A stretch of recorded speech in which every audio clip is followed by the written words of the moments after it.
প্রতি লিটারে তারা ওই 53 রুপির উপর তারা আকাশ থেকে করবে 100 রুপি 153 রুপি বাংলাদেশে সেটা ডেলিভার হচ্ছে।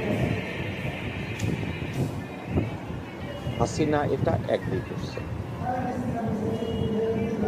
এবং তারেক রহমান ওই এগ্রিমেন্টটাকে ব্যবহার করছে।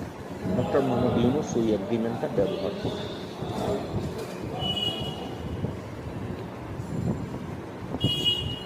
এখন বলবেন এখন যুদ্ধ লাগছে এই জন্য করছে।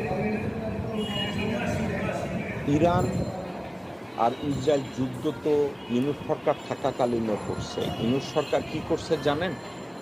ওমানে এবং কাতারে টাকা